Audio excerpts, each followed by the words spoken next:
Good evening, everyone. This is Dolores Cannon again with the Metaphysical Hour. And we are live tonight, and we really have a very honored to have a very special guest on tonight, too. But first, I'm going to make a few announcements, and the most important one deals with our conference that's coming up, and it's only a week away now. 1 week from today. Next Friday morning is when we start. This is our 5th Transformation Conference, and it's being held in Rogers, Arkansas. We had to move to a larger venue because we outgrew the one last year. And we're expecting a huge crowd, and it's going to be even better than the one we had last year. And we brought in Helen Reddy then from Australia. So we have lots of wonderful guests at our talks at the conference, and it's really, people say it's the best they've ever been to. Right. And, we did say that our vendor spots are totally sold out. Sold out, where they're gone. Some of them are still calling in wanting to get a vendor slot, but sorry, we even had a bigger room, and they're all gone. So this is an indication it's going to be big. Yes. And all during the last 2 months, I've been having the different ones on the show that are going to be speakers. Because when we did this, it was more or less intended to be a showcase for the authors that our publishing company publishes, so they could get their feet wet and be able to talk before audiences. That was what it was intended to be, but it's no longer a small Now group. It's a big puddle that they get their feet wet in. But that was the intention, to get them used to speaking and so they can go out there and do these things. But it's spread, and we do have very good keynotes, too, in all of our conferences. Absolutely. But this is going to be June the 18th to the 20th, and it starts Friday morning about 8 o'clock, doesn't it? 9 o'clock it actually starts. I think the registration opens at about 8. This is at Rogers, Arkansas, in the John Q. Hammond Center. And if you want any more information about the conference, how to sign up, and who all the speakers are going to be, you can check out our website, which is www.ozarkmountain. As our company is Ozark Mountain Publishing, but it's abbreviated on the website. It's OZARKMT.com, and where we have our toll-free number, which is 1-800-935-0045. And we're really, all our attention is being focused on the conference now as we come down to the last week. Okay, but our special guest tonight is really very, very special, and it's Lindsay Wagner, and she is the keynote for the conference. Okay, Lindsay, are you there? I am. Hi there. Okay. Before we go, I want to give out a toll-free number in case anyone wants to call in and just ask questions. But I would prefer that if they call in, they ask questions for Lindsay. Yes. Because sometimes they go off on all of these rabbit trails in different directions. This is Lindsay's night. This is Lindsay's night if you have any questions for her. So the toll-free number is 888-815-9756. 888-815-9756 if you have any questions. And Lindsay, we're talking to you out in California, aren't we? Yes.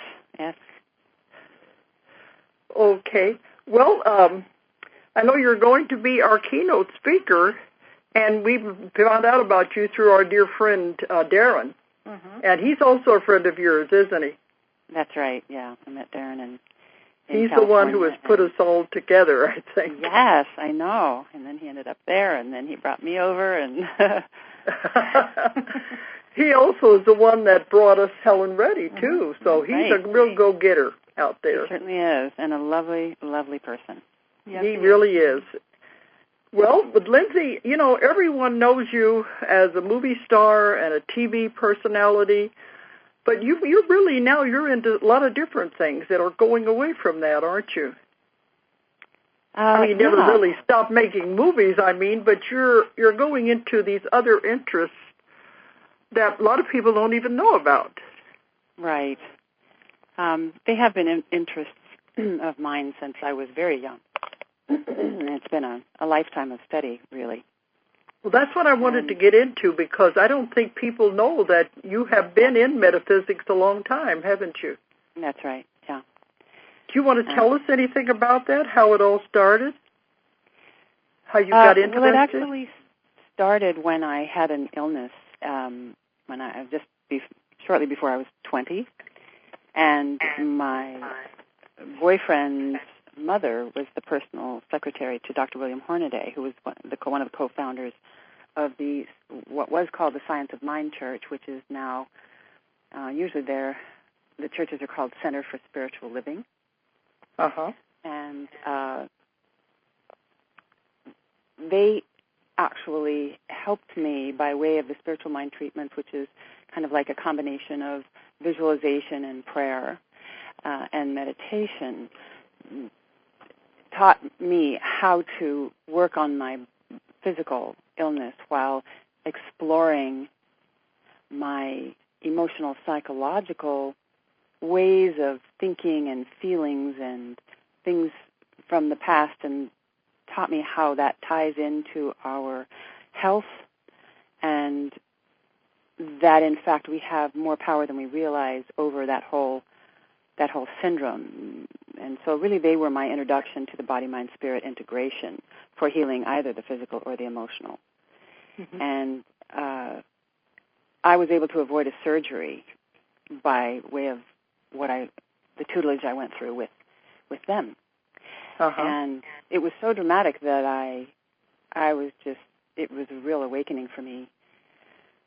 And I just thought, there's just a whole lot out here apparently that we're not taught in the mainstream. And so that began just a real avid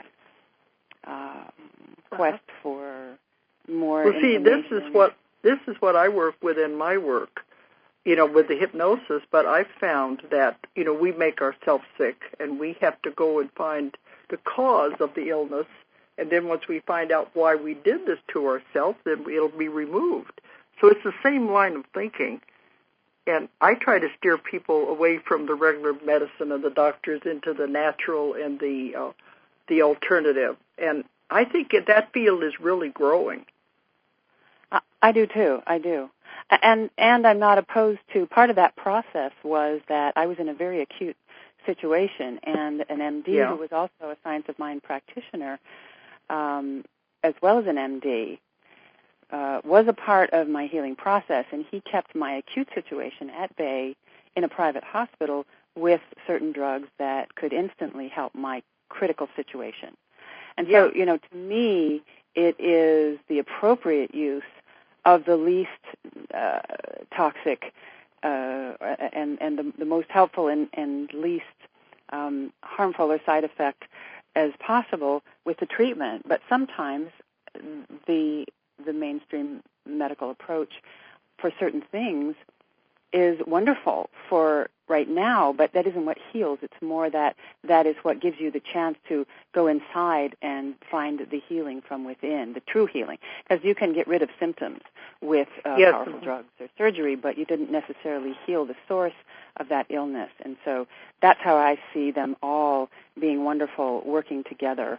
When you yes, I think it's good if they can work together. But, the idea, I believe, is not to have the invasive part. You can heal the body without having the surgery. People don't realize how strong their mind is. Yeah.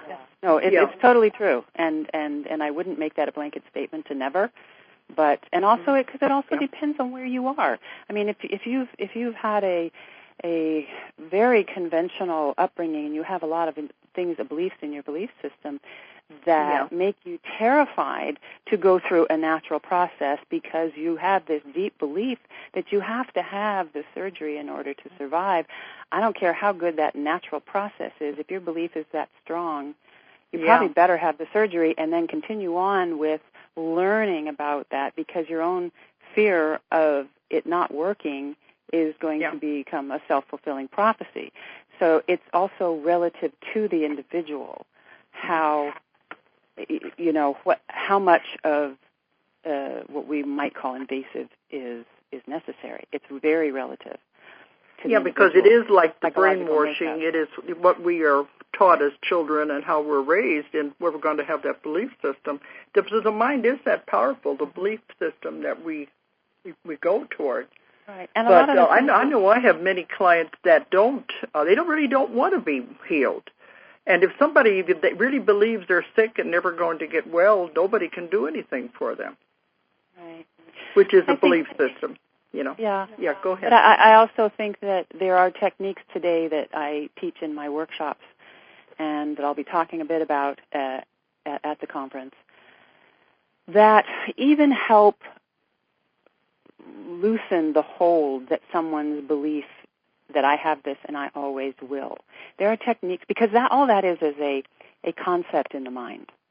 It is a concept that we are identified with or that we are attached to. Yeah. And we can't really see that sometimes. It feels so real to us. It feels that is so absolutely real that it's hard to fathom that it's simply a program somehow stuck in my mind that I'm seeing the world through, that I'm experiencing myself or my life through. And so techniques such as energy psychology, which is brilliant, which is one of the things that I studied, 15 years ago or so, and it's one of the things that I teach in my workshops. I won't be really teaching it because I don't have time in the 3 hours that we have together at the conference, but in my 2 and 3 day workshops and retreats, I teach a simple form of that for people to be able to use, which bypasses the beliefs of the mind and actually releases the charge and the hold that somehow our mind has on the energetic field, which if it's released in the energetic field, it just naturally starts to change in the experiential. And in our mind just sees it differently because we don't have the energy, the frequency of that thought. I can never heal from this. I will always have that. It has a frequency. I mean, we're basically... Yes, I was going to say, everything has a frequency. I think we're both on the same page. We believe alike. We just have different modalities. Different modalities, but it does all work, Right, but you can even release a belief with certain techniques that others don't quite touch on.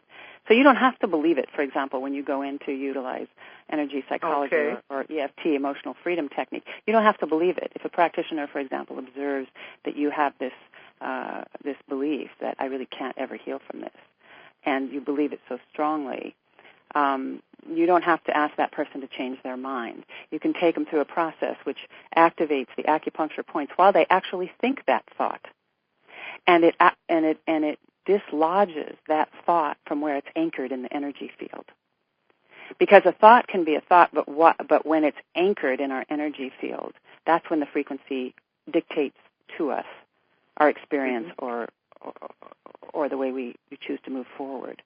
And without experiencing it, it's kind of hard. I will be talking about it, and I probably will do a demonstration of it with someone, depending on how much time we end up with on the Lindsay, day. we're going to let you have as much time as you want on there. We have you at the end, and we put on everything 3+ hours, so you can take that longer if you like. Because you're the last speaker on that day, so if you want to keep them there longer, you can. All right. Because this is important material, and I think people need to know about these things. Yeah, I just think that we're at a time in history when, and I know everybody who's kind of in the metaphysical world knows this, believes this, we're at a point in time where we are at a kind of a critical mass, and we have the opportunity to make an amazing leap. And I believe that during these times when it gets so bad that on the equal scale there are new things coming up, new antidotes, if you will, or techniques that people will be inspired to just kind of spontaneously realize. And that's where some of these things have been coming from, because I think that the universe, there's always the positive and the negative, right? And we're experiencing an increase so much in the negative that simultaneously there is a flip side to that, and that is the positive. So if as the negative seemingly gets more exponentially faster and faster and more and more and more, I do believe that the healing techniques, the transformational techniques that we're kind of inspired. Oh wow, what if we did this with this? Whoops! All of a sudden, look at this. That works better than anything we've had so far. How is that possible? It's possible because it's equal. The positive is coming up. The potential of the positive at this point in time is equal to the potential of the negative. Yeah, we believe the same thing, because this is the same thing that I'm lecturing on and I'm writing about too, is that the veil is thinning. People are becoming more aware that there is more out there. The vibrations and frequencies are changing. I think the critical mass has been reached, and we're having wonderful things happen that we wouldn't even have thought of even 5 or 10 years ago. That's right. Everything is changing, and I think it's for the better. Right. Oh, absolutely. So, yeah. So anyway, that's kind of a lot of what I do, and we talk about perspective, which is pretty much what you were saying. I think it's amazing we do think alike, because, sometimes people say I don't have anyone that I can talk to. Nobody understands me. But that's happening more and more now. Everybody. Right. Yeah, and you think the same way that we do. Well, in a visual I kept having, when you were describing that, Lindsay, it was like your words were great, because it's a visual I keep having all the time. People will say, well, why is it, look at all these negative things happening over here. And I said, well, look, the positive is growing, so doesn't it make sense? I mean, we have duality. Positive grows and negative grows because they both go up together. And what I'm always seeing is like they're going up almost in a V pattern, so that creates like a chasm in between. And in that process, I think, is where the two worlds, where they talk about the splitting worlds, like here we have the two worlds. That seems to be where that comes from. It's like this is where we are growing away, it's like apart or something in that process. So I don't know if that means anything, but... anyway. I'd love to see a drawing of what you see. Oh, okay. So... Sometimes she gets these visual images, and she never knows. And boy, do I understand that. Yeah. Okay. And then try to put it into words, right? Yeah, very much so. Yes, they don't give words for some of the things that you see. I know. I know. And she can hear them, and she'll say, "Well, won't you explain it a little better, or give me a little more information?" Yeah. Right. No, I That's another thing. People are getting to where they're hearing them more. To where we're getting more information, and we're not so strange anymore. We're becoming the norm, I think. Right, and hearing themselves, hearing their higher self. Absolutely, definitely. I think a lot of times people think they're hearing another them, some other than themselves, and they don't because they don't even have a clue that they have this higher part of themselves that is tapped into the universal intelligence to begin with. Right, absolutely, and it's so. I mean, they keep trying to make it all these different things, but it's really, that's it. It's just your higher self, which has the contact. It's all the connection up to everything. So you have tapped into everything when you do that. So. Right. And if you're smart, you will listen to what you hear, because it is the highest guidance, really. Right. Right. That's what we go by. We run our company, and all of everything we do is based on that. We listen to them when they talk to us. Right. And I don't think we're crazy. I think we're all pretty much the same, aren't we? It's all perspectives. It's all relative. That's right.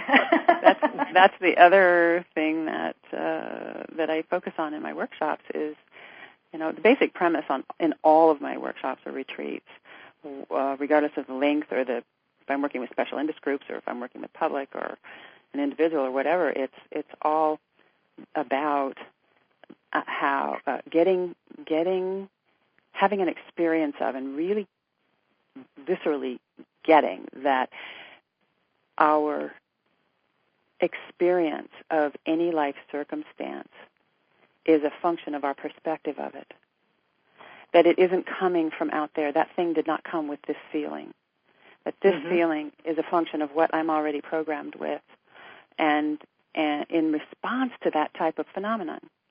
So when that phenomenon comes into my presence, without really understanding that, you think that thing gave me this feeling. When in fact, this feeling was my response to that. So there's no blame in that. It's not about blaming, and I didn't do this to myself. We're so programmed we have no idea. Oftentimes, even when we think we're choosing something, what we're choosing, we aren't choosing by way of a spontaneous inspiration in that moment. We're choosing from a handful of things that may or may not be constructive, and we're choosing one. It may be a little more constructive than the other, but was that a genuine, spontaneous, inspired moment of response as opposed to yet another program that I just pulled up, which was probably a little bit better than that one, and I think I chose it. And you did. You chose that. But were you genuinely at choice? You know what I'm saying? In the greater sense.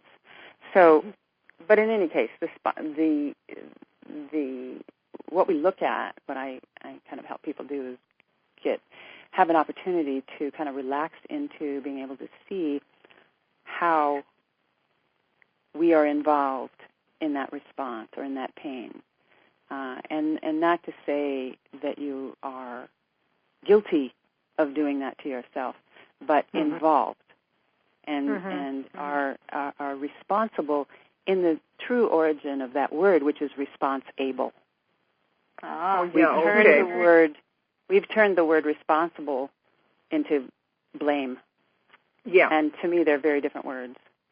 Yeah, that's what I deal with in my work. There is no blame. Everything is lessons.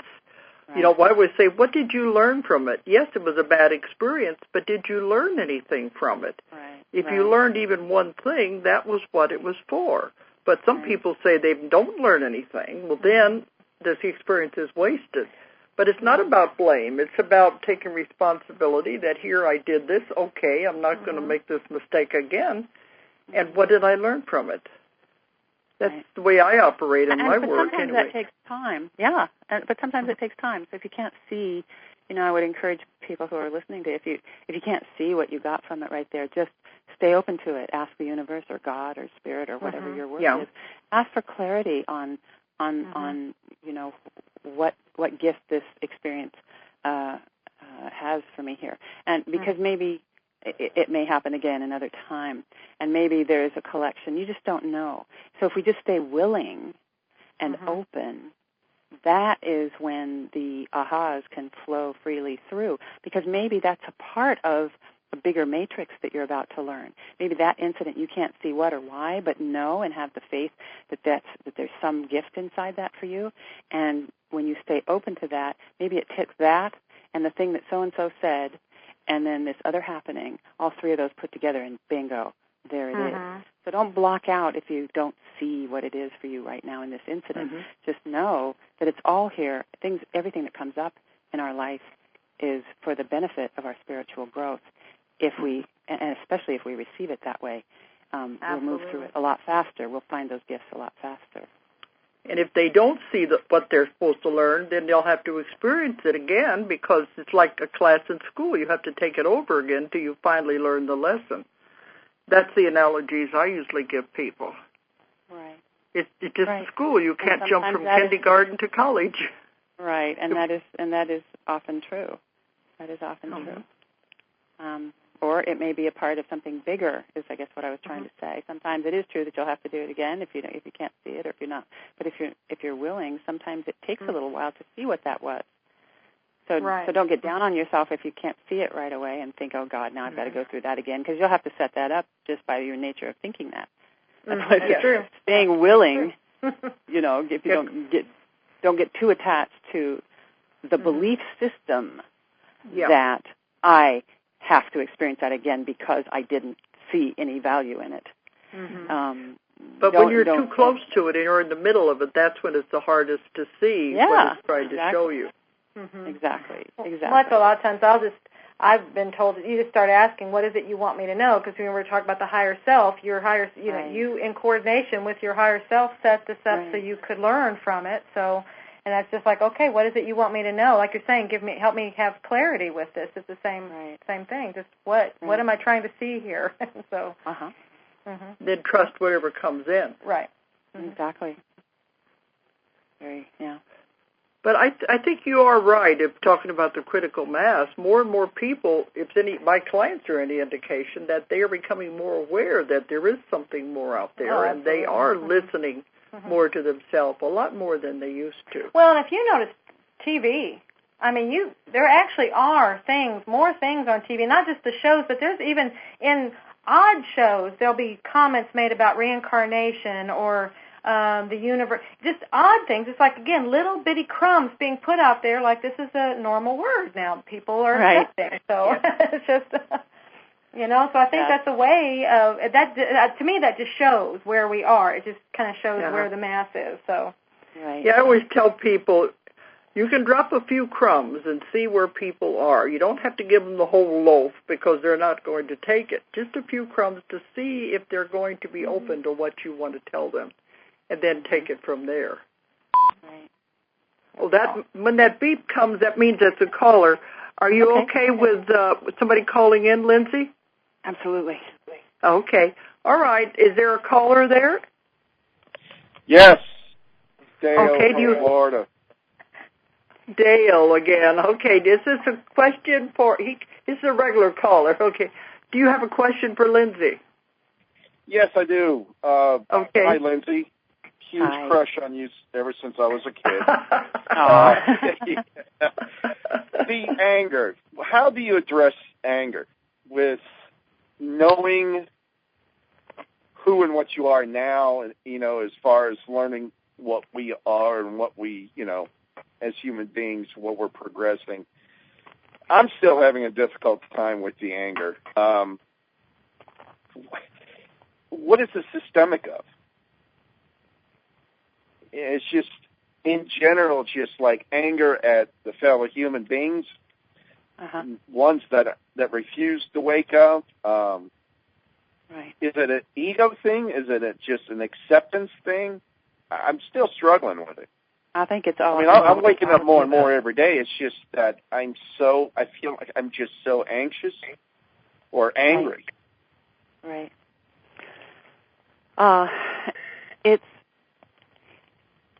It's kind of a big answer, but straight off the bat, I would teach you that technique of energy psychology, or a different form of it called EFT, which is an easier form to learn, which will dislodge a lot of the anger that you just carry with you. And you don't realize it until it gets triggered. And that's something that, it's pattern. It's a pattern. It's not you. It's not who you are. It's a response pattern, a defense mechanism, and it's something that you learned or absorbed or inherited genetically from a very long time ago. This is not something that you really, again, this is something where you are not at choice. It just happens, right? It just comes up. You're not at choice. You didn't say, let me see, I'm going to choose anger here instead of compassion. No, you're not at choice there. It just wells up. You can become. A snap of a finger. You can't, exactly. You can develop the will to be at choice as to what you do with it once it comes up. The technique, one of the techniques that I find extremely helpful with that is, are you coming to the conference, by the way? No, I'm not going to be able to make it. No. One of the He's in Florida, I guess, but a lot of people are coming from everywhere. Okay, yeah. Okay. One of the techniques that I suggest you look up is energy psychology, or EFT, and it's a way of tapping on your acupuncture points. And really? I've heard about this. Yeah, it's extraordinary. To me, it's one of the most amazing and exciting new techniques that have come around. It's I don't know how old, maybe 20 years old or so, but it's an offspring of acupuncture. But you do it with an acupressure. You use those same points, and you tap, because we're electrical. We have an electrical system in our body. So when you tap with your finger on a particular acupuncture point, you're actually getting a charge to that acupuncture point and using your own body's electricity to stimulate it. So, and you do it in a particular way while letting yourself feel that anger. And it actually goes down through your meridians and into your energy field and dislodges those old patterns of anger. So you may not like what you see. You may think, oh gosh, that person is so destructive with their... Once you have had a chance to clear that from your energy field, you may disagree with those people that you have that anger response to, but you won't have that involuntary anger response anymore once you work with that process. And it is absolutely brilliant. It's one of the most effective things that I've seen. Also understanding that when you look at them, let's kind of explore that for a second. What are you seeing? What do you see, for example? Just tell me. It doesn't have to be logical. It can be the expression of what you emotionally feel when that anger comes up. If you're looking at someone who's doing something that you think is ignorant or when you said people who refuse to change, for example. How do I put it? Well, I'll give you an example. Okay, that's always easy. Good. It was at first, the first real big thing that really struck me was religion. And after careful studying on the internet and actually going to the library and looking at some books, there's certain aspects, in my opinion, that are starting to show that things are not what they appeared to be. Mm-hmm. And it just torqued me off. And okay, so what about that makes you? What about that makes you angry? What about that? What thoughts do you have about the fact that things aren't the way you were taught? I feel betrayed. I feel lied to. Okay. But at the same time, I think it was done by design. Say again?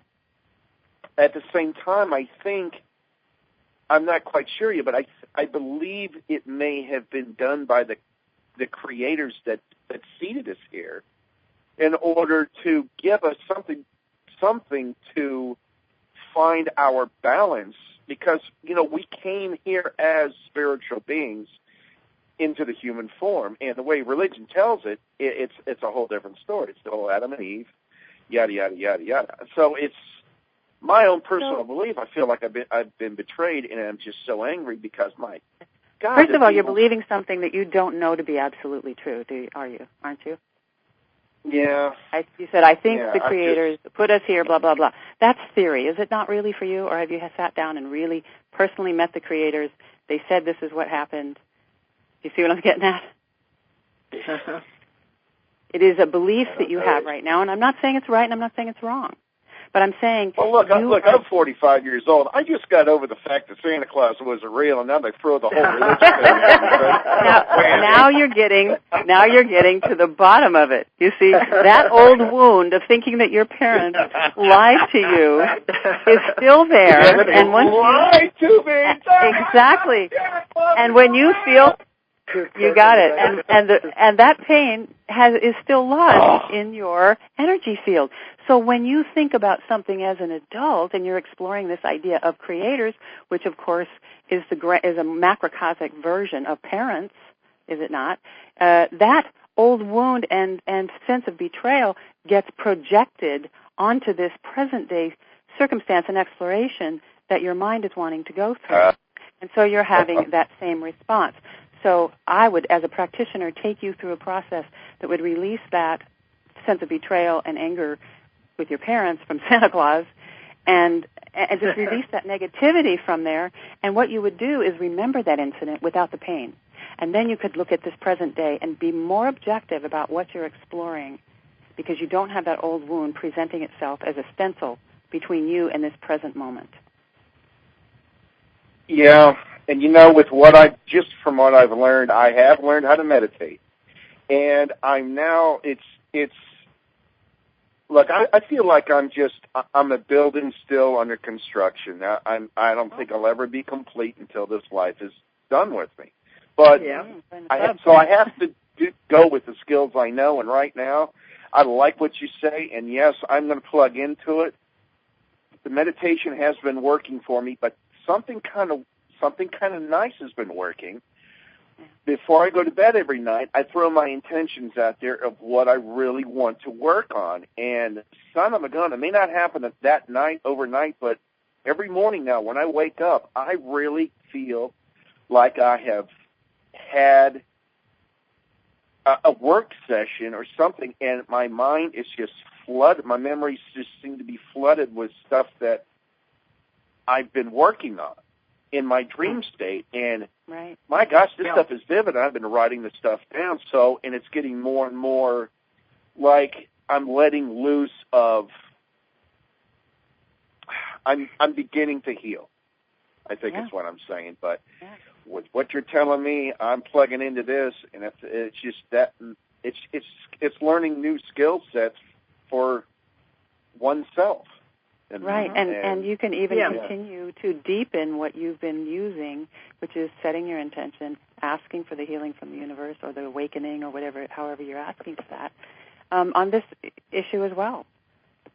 Show me what I need to learn about myself that I can let go of this anger response, or just take it away. If there's nothing I need to learn, I'm willing to let it go. I'm willing to be someone else. I'm willing to not be judgmental. You see what I'm saying? Well, I definitely am going to get definitely plugged into that. Thank you very much, Ms. Wagner. You're welcome. Very nice talking with you. Okay. Likewise. And thank you, Dale. Take care. Okay. Bye-bye. Keep up the good work. That's great. Okay. Yeah, everybody is a work in progress. Indeed. But I think that's really good advice, what you were giving, Tim.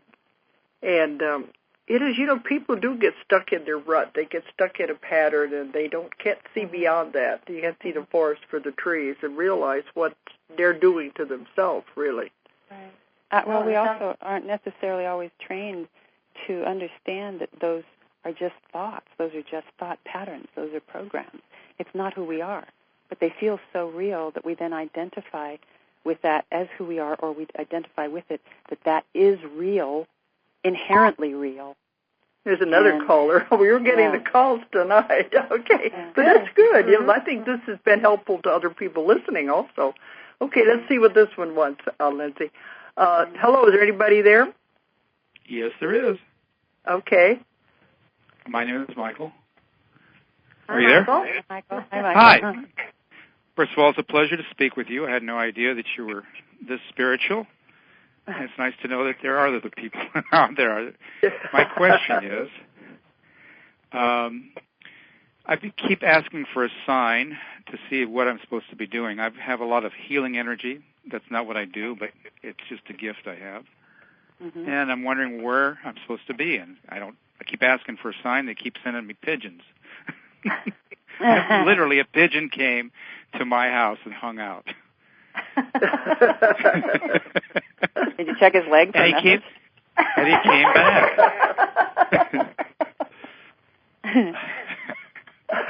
So, I don't know what I'm supposed to make of that, really. I know they send messages in different... how do I decipher that? Is what I guess I'm trying to... Well, they're all pretty personal to us. What does a pigeon mean to you? It's like when you analyze your dreams. Everything is not exactly set that when you have this in your dream for everybody at all times, it means that. No, it can mean something different to someone else, even though there are these general archetypes that, in general, these types of things can mean this in one's dream. So as far as, seeing signs, what does a pigeon represent to you? That's a good question.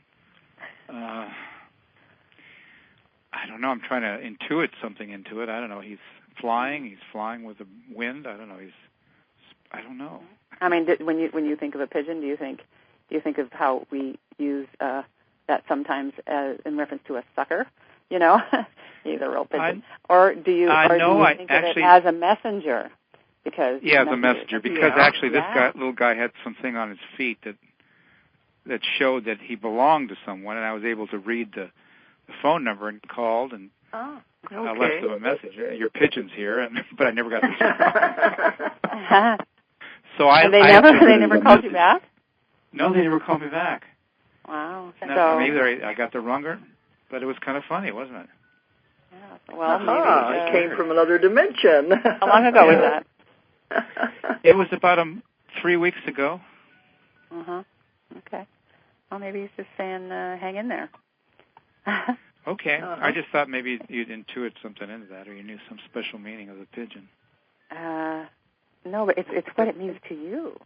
That's what's so important. And sometimes it takes someone else prompting you to help you kind of open up to see what that might mean to you.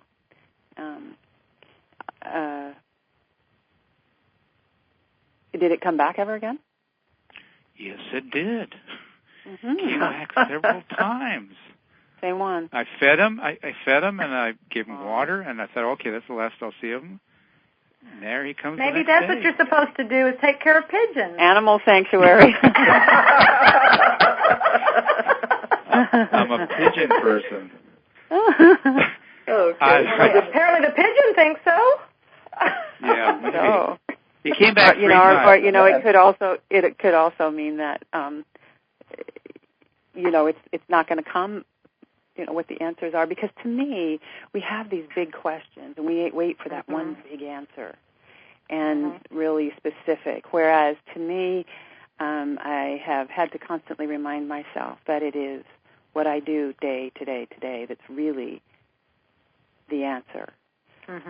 What do I do with it today? That's a good point. That healing energy went out to that pigeon.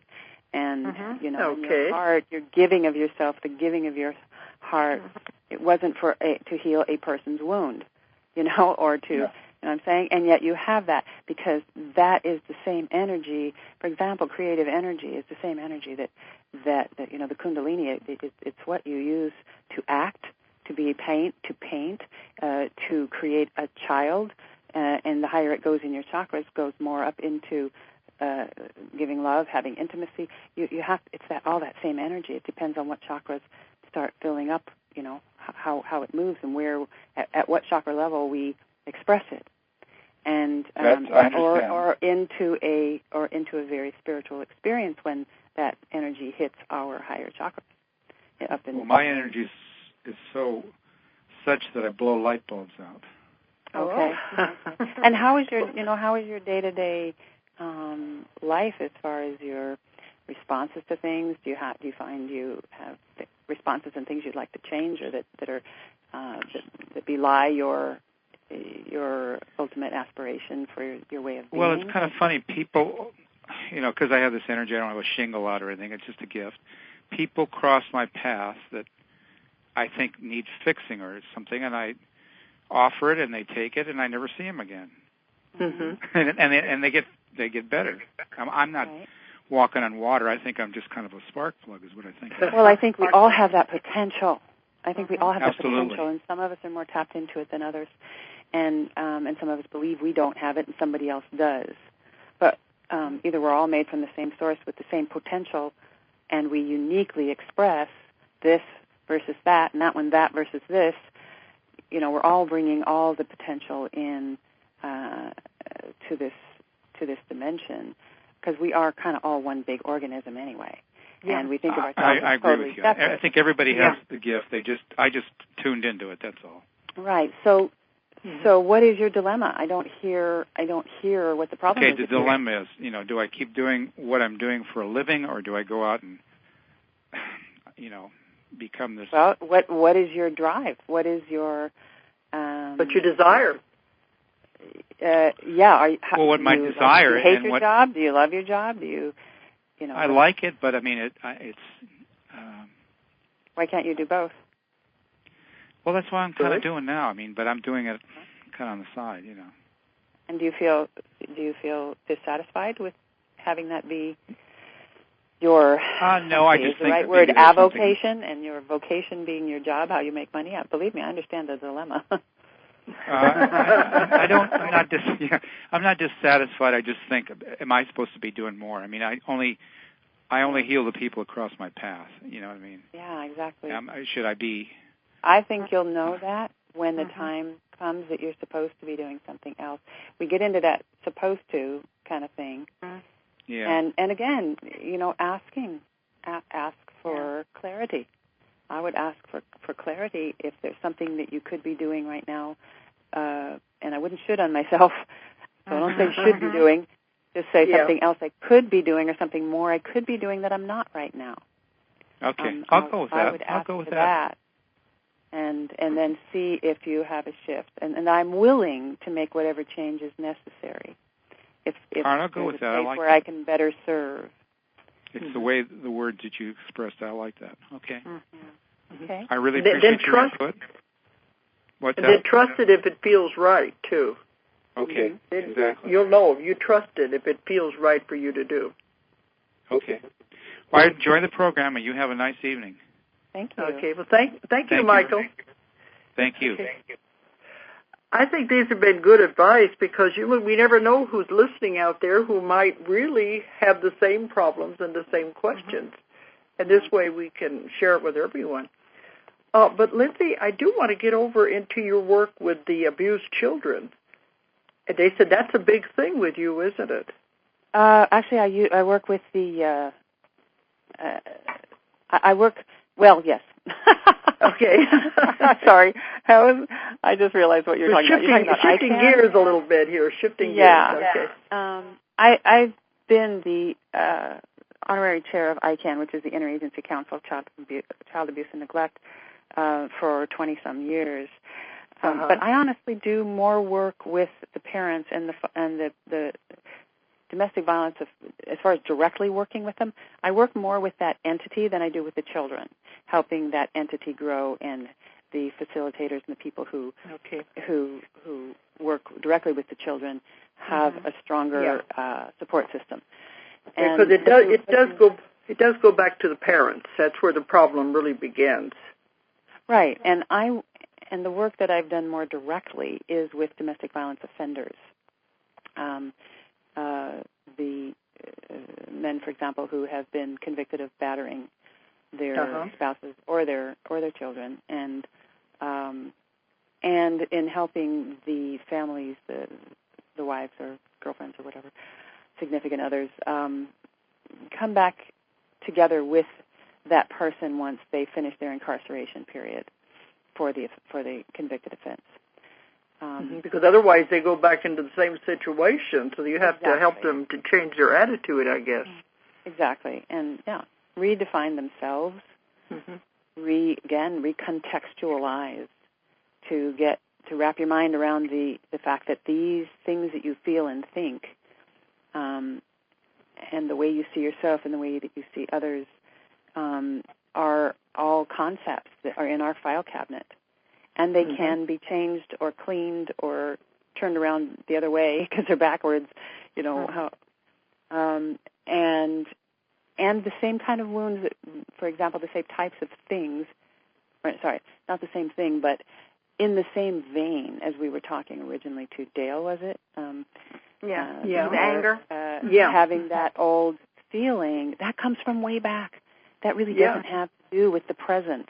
It has to do with something from the past that never got healed within that little person, that childhood self of yours, still being stuck there, and that's what gets triggered.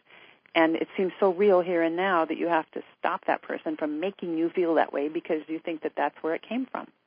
So you get stuck into a pattern, into a rut where they were probably abused as a child too. Completely. They think that's the only way you're supposed to react to anything. But it isn't even a conscious thought. That's what I'm saying. No, it's not. Think, now here, this is da-da-da-da, and then they think it out, and then they punch. Be the first ones to deny it. Well, I guess, a lot of times they'll say it's a trigger, something triggered it, and it was like, it's emotional, and it's figuring out where the trigger is from. And it feels real, and you identify with it. And you think that that's something that's real, inherently real, has its own. And that's why we stay so stuck in it, whatever it is, whether it's shame or guilt or anger or lack of self-worth, whatever it is, when we feel something like that, we tend to think that has its own inherent existence, and it doesn't. That's what we don't know. That's what we haven't learned so much of in our culture. Right. We're starting. That's why it's so important to find where it comes from, the cause.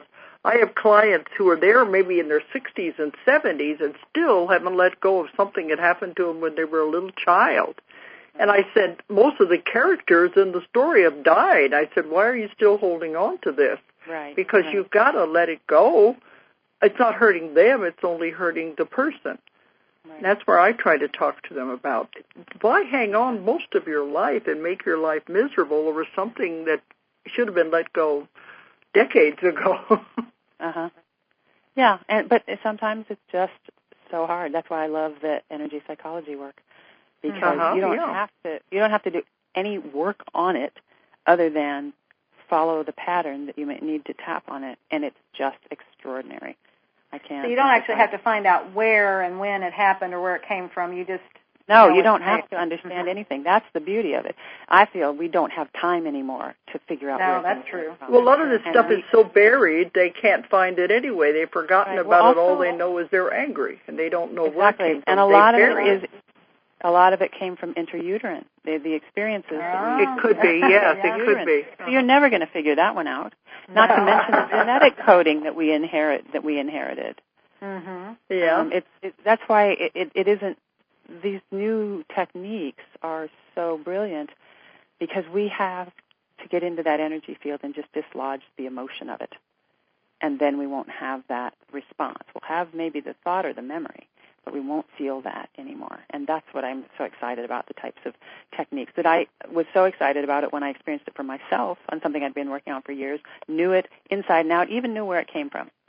But I could not break the response. Now, I had learned to modify my behavior in the face of that internal response, do the right thing on the outside, but I still was suffering with the internal response. Mm-hmm. And so that's when I was introduced to this process, and it happened so fast. It was relieved so quickly. I could not believe it. It was hard to even believe that I didn't have that feeling anymore after all these years of having that. I just couldn't believe it. It becomes a part of you. But I think you're right. You're saying we don't have time anymore because things are moving so fast that it's time to get rid of this stuff. There's no sense in holding on to it, even if we don't know where it comes from. Get rid of it so we can move on because everything is changing so fast. If you want to move with it, you're going to have to change also. That's right. Indeed. Mm-hmm. The whole world is changing. I'm looking forward to meeting everybody at this conference. Oh, yeah. Y'all are kind of out there. Y'all are kind of out there. Yeah, we are.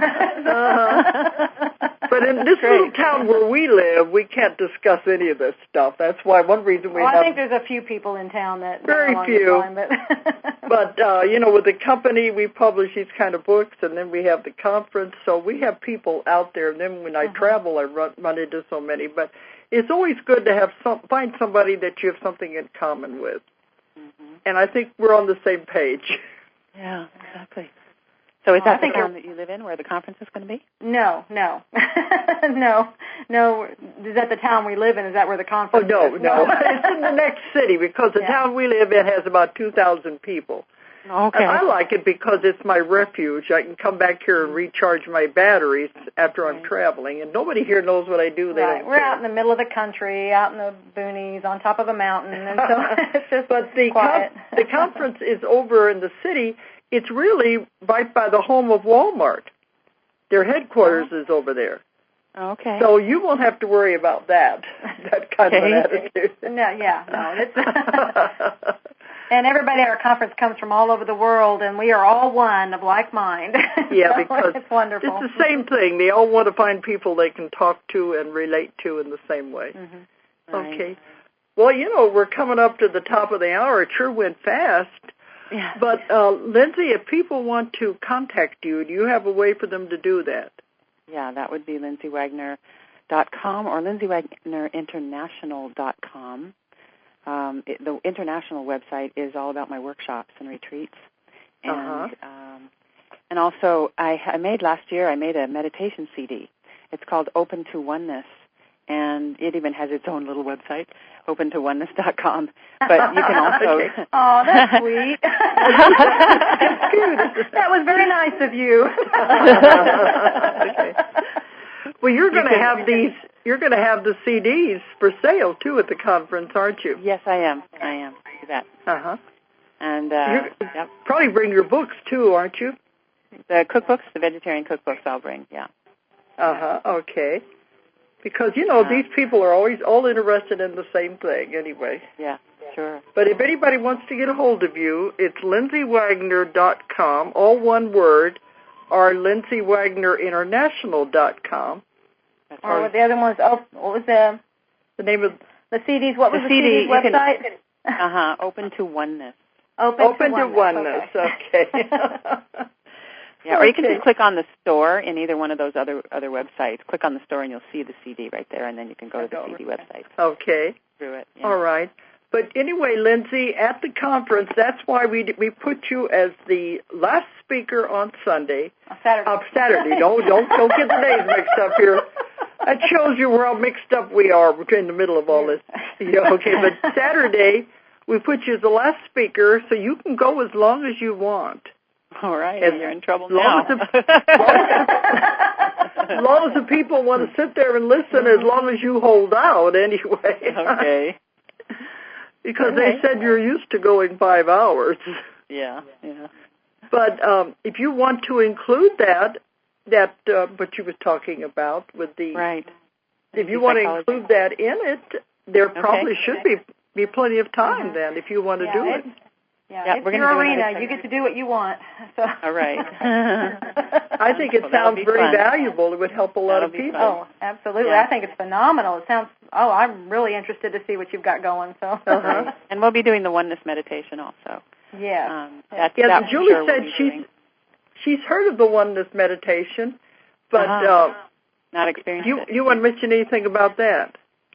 Yeah, sure. It's actually a transference, if you will, of an energy, or it's.